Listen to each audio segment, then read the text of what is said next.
அன்பு தமிழர்கள் அனைவருக்கும் வணக்கம். ஒரு மிகப்பெரிய அநீதி நடக்குது.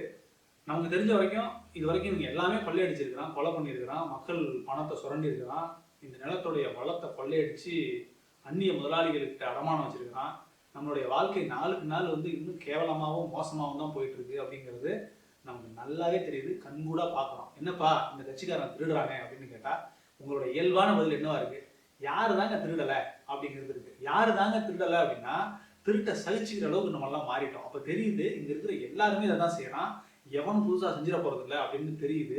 அப்போ இந்த கேவலமான விஷயங்களை செஞ்சுட்டு இருக்கிறவங்க எல்லாம் ஒரு பக்கம் நின்று ஒரே ஒரு கட்சியை மட்டும் எதிர்த்து இவன் வந்துடவே கூடாது அப்படின்னு வேலை பார்க்கறான் அப்படின்னா, திருடுனவன் எல்லாம் சேர்ந்து ஒருத்தனை ஒழிச்சிடணும் அப்படின்னு நினைச்சானா அவன் எவ்வளவு நேர்மையானவனா இருக்கணும் அப்படின்றது உங்களுக்கு என்னைக்காவது தோணிருக்கா? நாம் தமிழர் கட்சிக்கு எதிராக எவ்வளவு பெரிய அரசியல் இந்த 10 ஆண்டுகளா நடந்துட்டு இருக்கு அப்படின்றத நாம கொஞ்சமாவது கவனிக்கிறோமா? கவனிக்கல அப்படின்னா என்ன நடக்குது அப்படின்னு கொஞ்சமாவது உத்து பாருங்க. ஒருவேளை உங்களுக்கு இது சரி, இவங்க பண்றது அத்தனையும் அயோக்கியத்தனம், அப்போ இந்த மாதிரி பாதிப்புக்கு உள்ளாக்கப்படுற ஒரு நபர் கூட நான் நிக்கணும் அப்படிங்கிற கொஞ்சோண்டு நேர்மை உங்களுக்கு வருது, அந்த சிந்தனை வருது அப்படின்னா நீங்க கண்டிப்பா நாம் தமிழர் கட்சி பக்கம் தான் நிக்கணும். இல்ல நாம் தமிழர் கட்சி ஜெயிக்காது, ஜெயிக்கிறதுக்கு நான் ஓட்டு போடுறேன், இதெல்லாம் நடைமுறைக்கு சாத்தியம் இல்லப்பா அப்படிங்கிறதெல்லாம் எவ்வளவு நாளைக்கு சொல்லிட்டு இருக்கோம். நடைமுறைக்கு சாத்தியம் இல்லையா இருக்குதா அப்படிங்கிறத தாண்டி இது தேவையா தேவையில்லையா அப்படிங்கிற இடத்துல இருந்தா நம்ம முடிவெடுக்கணும். அப்படி பாத்தீங்க அப்படின்னாக்க இன்னைக்கு எவ்வளவு அநீதி நடக்குது அப்படின்னு பாருங்க. நாம் தமிழர் கட்சிக்கு தொடங்கின காலத்துல இருந்து நாம் தமிழர் கட்சியை எப்படியாவது காலி பண்ணிடணும் அப்படிங்கிற மிகப்பெரிய அரசியல். இப்போ ஒரு சித்தாந்தம் சார்ந்து கொள்கை சார்ந்து நாம் தமிழர் கட்சிக்கு எதிராக ஒரு கட்சி பேசுவோம். ஏன்னா அரசியல் கட்சிகள் இங்க எல்லா காலத்திலயுமே நேர்மையை பேசி இங்க எவனுமே அரசியல் பண்ணல. காமராஜரையே அவ்வளவு பெரிய அவதூறு பேசி வீழ்த்தின மண்ணு இது. அப்ப பாருங்க இங்க என்ன அரசியல் நடந்துட்டு இருக்குது அப்படின்னு. அப்போ அரசியல் கட்சிகள் இதை செய்வான் அப்படின்றது நம்ம எல்லாருக்குமே தெரியும். இதை அவன் செய்ய மாட்டான், ரொம்ப நேர்மையா இருப்பான், ஐயோ உன்னை நான் எவ்வளவு நல்லாவும் நினைச்சேன் நீ இப்படி பண்ணிட்டியே அப்படிலாம் கேட்க முடியாது. அத்தனை அயோக்கியத்தனங்களையும் அவன் செஞ்சுக்கிட்டே தான் இருக்கும். ஆனா இப்ப நாம் தமிழர் கட்சிக்கு எதிராக நடக்கிறது என்ன அப்படின்னா, போன தேர்தலில் வச்சு பாருங்களேன், விவசாய சின்னம் வந்துச்சு, இரட்டை மெழுகுவர்த்தி, அதுக்கு முதல்ல இரட்டை மெழுகுவர்த்தி வந்துச்சு, அது கொஞ்சம் ரீச் ஆன உடனே மாத்தி விட்டாங்க, விவசாய சின்னம் வந்துச்சு. விவசாய சின்னம் போடுறதுலேயே ரொம்ப கிளாரிட்டி இல்லை, ரொம்ப லைட்டா அந்த படம் அமைஞ்சிருக்கிறாங்க, பார்த்தா உத்து பார்த்தா தான் தெரியுது அப்படிங்கிற ஒரு கம்ப்ளைண்ட் அப்பவே வந்துச்சு. அதன் பிறகு அந்த ஸ்கொயர் இருக்கும், அந்த சின்னம் இருக்கிறதுக்கு ஒரு ஸ்பேஸ் இருக்குது. அப்ப நீங்க ஒரு இரட்டையிலையோ உதயசூரியனோ தாமரையோ பார்த்தீங்கன்னா அது ஒரு 1க்கு 1 ஸ்பேஸ்ன்னு வச்சுக்கோங்க. அந்த ஸ்கொயர் அந்த இடத்துல அந்த ஒட்டுமொத்த இடத்தையும் பயன்படுத்தி அந்த சின்னம் ரொம்ப தெளிவா போட்டிருப்பாங்க. ஆனா நாம் தமிழோட விவசாய சின்னம் எப்படி இருந்துச்சு அப்படின்னாக்க அதுல ஒரு 70-75% தான் அதை ஆக்குபை பண்ணியிருக்கோம். அப்ப இவ்வளவு பெரிய இமேஜ் போட முடியும்னா இவ்வளவு பெரிய இமேஜ் தான் போட்டாங்க. அப்போ இதுவே கிட்டத்தட்ட ஒரு கன்ஃபியூஸ் பண்ற மாதிரி வச்சுக்கீங்களா, ஒரு கிளாரிட்டியை குறைக்கிறது, தேடி பார்க்கணும் நீங்க, அந்த மாதிரி இருக்கும். அண்ணன் சீமான் பேசுற பல இடங்கள்ல சொன்னாரு, நீ போய் பாரு எந்த இடத்துல சின்னமே இல்லாத மாதிரி ஒண்ணு தோறுதோ அதுதான் என்னோட சின்னம், தெரியாது அப்படிதான் வச்சிருக்கிறாங்க அப்படின்னு சொல்லி எல்லாம் அவர் ஓட்டு கட்டிட்டு இருந்தாங்க. அது ஒரு 4-5 வருஷமா அந்த சின்னத்தை கொண்டு சேர்த்துருக்காங்க. இப்ப என்ன பண்ணிட்டாங்க அப்படின்னா அந்த சின்னத்தை திட்டமிட்டு அந்த சின்னத்தை பறிச்சுட்டாங்க. என்ன நடந்திருந்தாலும் இதை மீட்டிருக்க முடியாதுங்கிற அளவுக்கு அதோடைய சரி என்னன்னு நம்ம தெரிஞ்சுக்க வரும்போது தெரியுது. திட்டமிட்டு அதை மறைச்சிட்டாங்க, திட்டமிட்டு அதை கொடுக்கல. ஒரு தேசிய கட்சி அதை வாங்கிடுச்சுன்னு சொல்லியும் இங்க இருந்து ஒரு திராவிட கூட்டம் ஓடி போய் நாங்க தமிழ்நாட்டில் போட்டிடுறோம்னு சொல்லி அந்த சின்னத்தை தமிழ்நாட்டில் வாங்கிட்டு நாங்க 40 தொகுதியில் நிக்க போறோம் அப்படின்னு பயங்கரமா பேட்டி எல்லாம் கொடுத்தாங்க. அதுக்கப்புறம் நமக்கு என்ன சின்னம் கிடைக்க போகுது அப்படின்னு கோர்ட் வரைக்கும் போய் நாம் தமிழர் வச்சு போராடினாங்க. இல்ல அப்படின்னு சொல்லி கிடைக்கல, அந்த சின்னம் கிடைக்கல. அதன் பிறகு இப்ப இந்தியா ஒரு மைக் சின்னம் கிடைச்சிருக்கு. இந்த மைக் சின்னத்தை மிகப்பெரிய அளவுல பிரபலப்படுத்தி மக்கள்கிட்ட கொண்டுட்டு போற வேலையை நாம் தமிழர் செஞ்சுக்கிட்டே இருக்கு. ரொம்ப பிராக்டிக்கலா சொல்லணும் அப்படின்னாக்க அவ்வளவு மக்கள்கிட்டையும் நாம் தமிழருக்கு வாக்களிக்கணும், விவசாய சின்னமோட சின்னம்னு பதிஞ்சிருந்த அத்தனை மனசுலையும் அது எங்க சின்னம் இல்ல, மைக்கு தான் எங்களோட சின்னம் அப்படின்னு பரப்பிட முடியுமா அப்படின்னா கொஞ்சம் ஒரு 80% 90% கடத்திடலாம், ஒரு 10% ஒரு 15% கடத்த முடியாது அப்படிங்கிறது தான் உண்மை. அப்போ அவங்களுக்கு இதை தெரிய வைக்கிறதுலேயே இவங்களுக்கு மிகப்பெரிய சவால் இருக்குது. எப்படி இதை போய் நான் கொண்டுட்டு போய் சேர்த்துட போறேன் அப்படிங்கிறதே ஒரு சவால் இருக்குது. அதுக்கு முன்னாடி என்ன பண்ணிருக்காங்க அப்படின்னாக்க இந்த சின்னம் தெரியாம கொஞ்சம் பேர் கன்ஃபியூஸ் ஆயிருப்பாங்க இல்லையா, தெரிஞ்சுக்காம இந்த 15-20 நாள் இணையதளத்தை நான் பார்க்கல, இந்த மாறுதலை நான் கவனிக்கல அப்படின்னா அவன் விவசாயிலே நினைச்சுக்கிட்டு இருப்பான். அப்போ இதே இடத்துலயே நாம் தமிழர் கட்சி சின்னத்துக்கு பக்கத்திலேயே இப்ப விவசாய சின்னத்தை ஏற்கனவே விவசாயி சின்னத்தில் நாம் தமிழர் போட்டிட்டு ரொம்ப கிளியரா இல்ல, இன்னும் கொஞ்சம் பெருசா அந்த படத்தை போடுங்க, கொஞ்சம் தெளிவா போடுங்க அப்படின்லாம் கோரிக்கை வச்சாங்க இல்லையா. அப்பெல்லாம் இவ்வளவுதான் போட முடியும், கரெக்டா தான் இருக்குது அப்படின்னு சொல்லி சமாளிச்ச தேர்தல் ஆணையம் இந்த முறை என்ன பண்ணிருக்குது அப்படின்னாக்க ரொம்ப தெளிவா இருக்குது. நம்ம அப்ப எப்படி கேட்டோமோ அப்போ அந்த சின்னத்தை கொடுத்துருக்காங்க, இப்ப வேற யாருக்கும். இப்ப அதுல இன்னொரு சதி என்ன நடந்திருக்கு அப்படின்னாக்க அந்த தேசிய கட்சி இருக்குல்ல, இந்த கர்நாடகாக்காரன் ஒரு கட்சி ஆரம்பிச்சான், அதுக்கப்புறம் இங்கேருந்து ஒரு திராவிட கும்பல் போய் நான் கூட்டணி வைக்கிறேன்னு சொல்லி வந்துச்சு. அவனுங்க 40 தொகுதியிலே நிக்கல.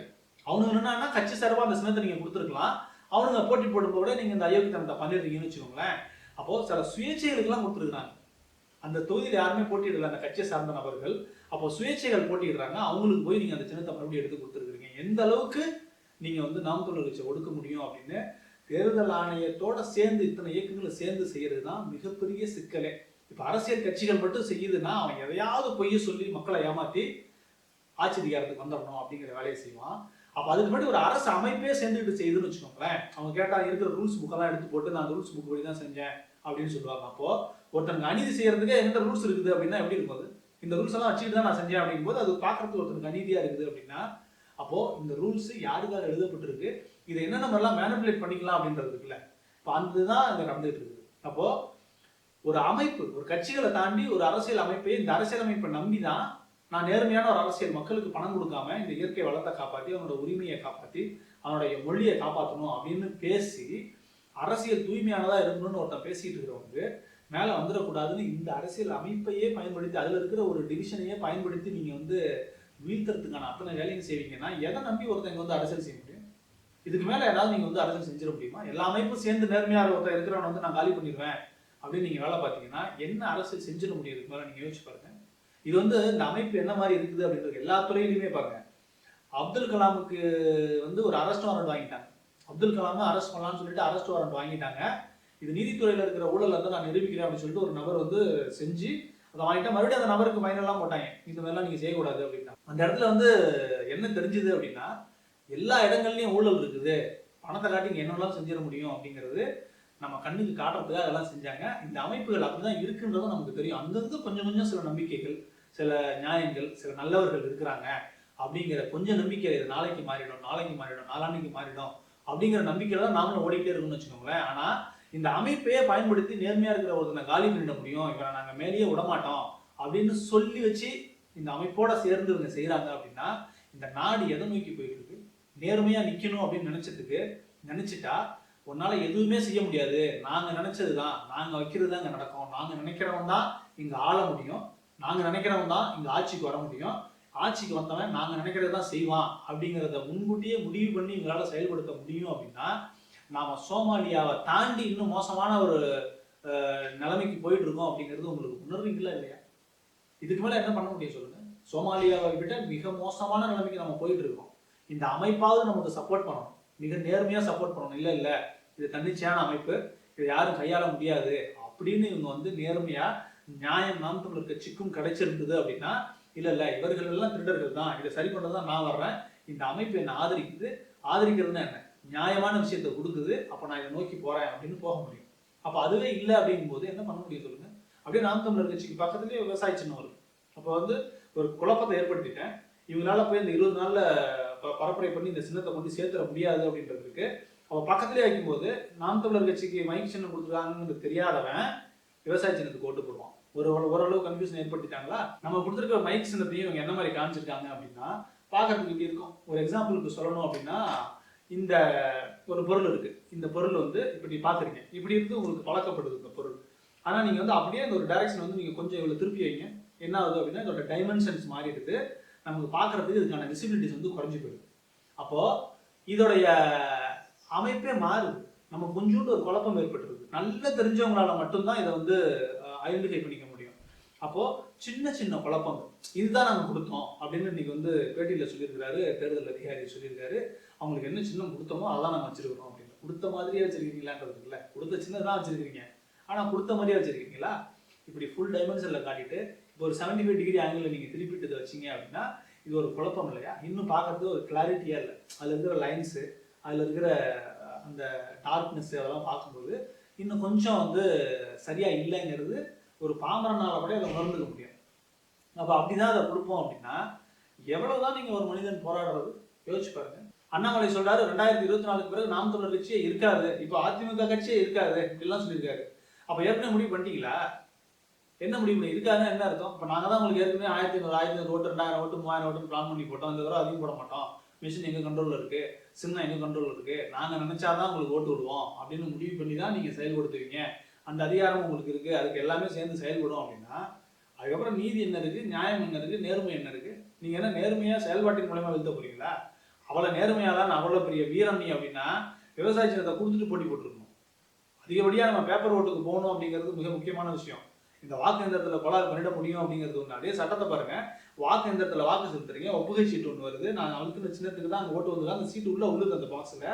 ஆனால் ஒருவேளை அந்த தொகுதியில் குழப்பம் ஏற்படுது, எனக்கு அந்த கவுண்டிங்ல இருந்து எனக்கு நம்பிக்கை இல்லை அப்படின்னா அந்த சீட்டையும் சேர்ந்து எண்ணணும் அப்படின்னு ஒரு கேஸ் போட்டாங்க. அது தேவையில்லைன்னு திருப்பி கொடுத்து வச்சிருக்காங்க. இல்லை அந்த சீட்டெல்லாம் எண்ண முடியாது. ஏன் எண்ண முடியாது? இங்க 100 ஓட்டு வந்து அங்கேயும் 100 சீட் இருக்குல்ல. அப்ப என்ன நீங்க பாத்துற போறீங்கல்ல, ஒருத்தருக்கு சந்தேகம் ஏற்படுது அப்படின்னா அதை எண்ணி பார்த்து நீங்க சந்தேகத்தை தீர்த்துடலாம்ல. அப்பயும் அதை பண்ண முடியாதுன்றீங்க. அப்ப வேற ஏதாவது பண்றீங்களாங்க? இந்த சந்தேகம் வரும்ல. ஒருத்த மேலே கேஸ் போட்டோம் அப்படின்னா இந்தியாவில் வந்து நம்மளுடைய சட்டம் என்ன சொல்லுது, ஒரு நிரபராதி கூட தண்டிக்கப்பட்டுறக்கூடாது. அப்போ ஒரே ஒரு சின்ன சந்தேகம், இவன் அந்த தவறை பண்ணியிருக்க மாட்டான் அப்படின்றதுக்கு ஒரே ஒரு சந்தேகம் வந்தா கூட அவனை தண்டிக்க முடியாது. அதுதான் நம்ம சட்டம் சொல்லுது. அப்போ இந்த நாட்டையே தீர்மானிக்க போற ஒரு அரசியல், இந்த நாட்டையே தீர்மானிக்க போற ஒரு தீர்ப்பு, அதுல எனக்கு சந்தேகம் வருது அப்படின்னும் போது அந்த சீட்டை எண்ணிறதுல என்ன பிரச்சனை இருக்கு? ஐயோ, என்னுடைய நாட்டினுடைய மக்களுக்கு சந்தேகம் வரக்கூடாது, நாங்க இந்த அமைப்பு மிக நேர்மையா நடக்குது, அங்க பாரு உனக்கு அத்தனை ஆதாரங்களை கொடுக்கணும்னு இந்த மக்களை நம்ப வைக்கணும் இல்லையா?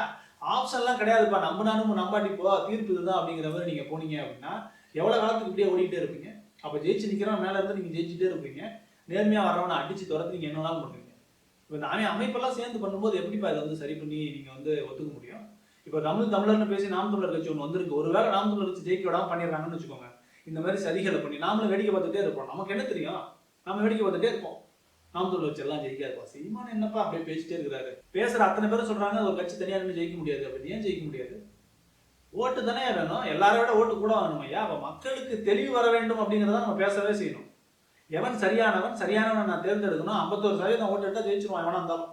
எத்தனை கட்சி வேணாலும் என்னன்னாலும் பண்ணட்டும். அப்ப 51% ஓட்டுங்கிறது எந்த காலத்துமே இங்க நடந்ததே கிடையாது. 40, 41, 42% வரும்பொழுது ஒரு கட்சி வெற்றிக்கான கட்சியா மாறிடுது.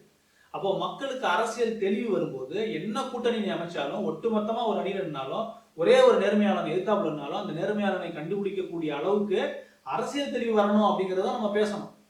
அது யாரானாலும் இருக்கட்டும். அந்த அரசியல் தெளிவை கொண்டு வந்துட்டீங்கன்னா நேர்மையானவன் எந்த காலகட்டத்திலையும் ஜெயிக்க முடியும். அதை கொண்டு வரதுக்கு நம்ம எந்த முயற்சியும் எடுக்காம, நீ கூட்டணி தான் ஜெயிக்க முடியும், நீ அவங்ககிட்ட இருந்தாதாப்பா ஜெயிக்க முடியும், இல்லை கலெக்ஷன் பொறுக்கி போட்டு இருந்தாதாப்பா ஜெயிக்க முடியும். அதான் அண்ணா ரொம்ப அழகா தெளிவா சொல்றாரு. நீங்க கூட்டணி வச்சுக்கிட்டோம் அப்படின்னாக்கா நம்ம சமரசம் செஞ்சிடணும். சமரசம் செஞ்சிட்டோம்னா அப்ப நம்ம எப்படி நம்ம கொள்கையை வந்து செயல்படுத்த முடியும் அப்படின்னு.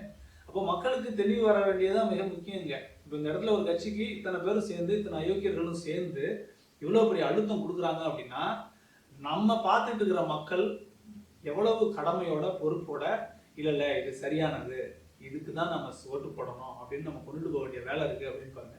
அந்த வேலையை நம்ம செய்யணும்ல. இப்ப நமக்கு தெரியுது அப்படின்னா இது நாம் தமிழர் கட்சியும் நாம் தமிழர் கட்சி பொறுப்பாளர்களும் அண்ணன் சீமானும் இங்க இருக்கிற 4.5 கோடி வாக்காளர்கிட்டையும் வந்து இந்த செய்தியை சேர்த்துட முடியுமா அப்படின்னா ரொம்ப ரொம்ப கடுமையான வேலை இருக்கு, ரொம்ப கடுமையான வேலை. அப்ப உங்களுக்கு இது தெரியுது அப்படின்னா நீங்க 10 பேர்கிட்ட கலக்கணும். அந்த 10 பேர்கிட்ட சொல்லிட்டு விடாம நீங்களும் 10 பேர்கிட்ட போங்க, நீங்களும் பேசுங்க அப்படின்னு சொல்லி ஒருத்தர்கிட்ட இருந்து ஆதி காலத்துல எப்படி ஒரு செய்தி பரவுமோ அந்த மாதிரி நீங்க செய்திகளை பரப்புனா மட்டும்தான் இந்த விஷயத்த செய்ய முடியும். இப்போ நாம் தமிழர் கட்சிக்கு நடக்கிறது அத்தனையும் அநீதி அப்படின்னு நீங்க நம்புறீங்க அப்படின்னா நீங்க மக்கள்கிட்ட போறதை தவிர, உங்களுக்கு தெரிஞ்சவங்கள்ட்ட பேசுறதை தவிர வேற வழியே கிடையாது. நீங்க அதெல்லாம் செஞ்சே ஆகணும். அதை செய்யாம நம்ம பார்த்துட்டே இருந்துட்டு அவங்களாம் போராடி ஜெயிச்சா ஜெயிக்கட்டுப்பா, எனக்கு சாட்டர்டே சண்டே படம் பார்த்துட்டு பீச்சு சுத்துறது, படத்துக்கு போறது, இல்லை என் தலைவன் படம் வந்துச்சுன்னா முதல் ஷோவே கஷ்டப்பட்டு போட்டு வேர்வை சிந்தி பார்த்துட்டு வீட்டில் வந்து படுத்துக்கணும், அதுக்கு மேலே எனக்குன்னு வந்து கேம்ஸ் இருக்குது, எனக்குன்னு நினைவுகாலம் இருக்குது, நான் என்ஜாய் பண்ணிட்டு இருக்கேன் அப்படின்னா திரும்பி பார்க்கும்போது கோவனோட இருக்காது, எல்லாத்தையும் வீட்டுக்கு போயிடுவாங்க. உனக்கான சவக்குடி வெட்டி வச்சுட்டு தான் வான்னு இருக்கான். நீ அதை போய் உள்ளலாமா வேண்டாமா அப்படின்னு பார்த்துட்டே இருக்கிற, இல்லைன்னா அவனே தள்ளி விட்டு போயிட்டே இருப்பான். அது உள்ள போறியா இல்லை மீண்டு வரப்போறோமா அப்படிங்கிறது தான் மிகப்பெரிய சவாலான ஒரு கேள்வி உங்களுக்கு எதிராக இருக்கிறது. இதுக்கு எதிராக நான் தெளிவாக இருக்கிறேன் என்ன செய்யணும் அப்படின்னு. என்னால் முடிஞ்ச அரசியல் தெளிவையும் விழிப்புணர்வையும் நான் ஏற்படுத்திக்கிட்டு இருக்கிறேன். நீங்கள் செய்கிறீங்களா அப்படின்றத சொல்லுங்கள். செய்யணும்னு நினச்சிங்கன்னா ஒரே ஒரு நபரை மாற்றுங்க, அந்த நபர் இன்னொருத்தரை மாற்ற சொல்லுங்கள். இந்த அநீதியை மக்கள்கிட்ட எடுத்துகிட்டு போங்க. மீண்டும் ஒரு காணொலியில் சந்திப்போம். நன்றி, வணக்கம்.